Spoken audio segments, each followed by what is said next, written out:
আজকে আমি কলকা প্র্যাকটিসের সিরিজের সেকেন্ড ডিজাইন তোমাদের সাথে শেয়ার করছি। ফার্স্ট ডিজাইন কালকেই তোমাদের সাথে আমি শেয়ার করেছি, আজকের হচ্ছে ডে টুর সেকেন্ড ডিজাইন। তো ফার্স্টে আমি টিপের নিচ থেকে কয়েকটা লাইনস টেনে তার মাথায় বল করে নিচ্ছিলাম, যাতে ওটাকে আমি লিফ মোটিভে ট্রান্সফর্ম করতে পারি। তো এখানেই আমি এই যে লিফের মতন করে নিয়েছি।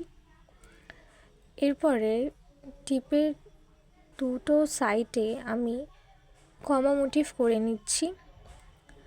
কমা মোটিভ করে নিয়ে ওর পাশ থেকে আমি দুটো করে লিফ মোটিভ করে নেব। এই যে ডট দিয়ে নিচ্ছি, ডট দিয়ে লাইন দিয়ে নেব, যাতে আমার লিফ মোটিভটা করতে একটু সুবিধা হয়। এখানে তারপরে আমি ওই কমা মোটিভের পাশে যেই ডট লাইনটা দিয়েছিলাম তার পাশ থেকে উল্টো ত মোটিভ করে নিচ্ছি।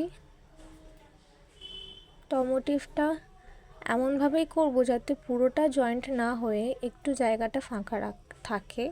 আর ত মোটিভের একটু ওপরে এই লাইন টেনে আমি তারপরে একটু ক্যামেরার প্রবলেম হয়েছিল, এটা হচ্ছে ফুল লুক।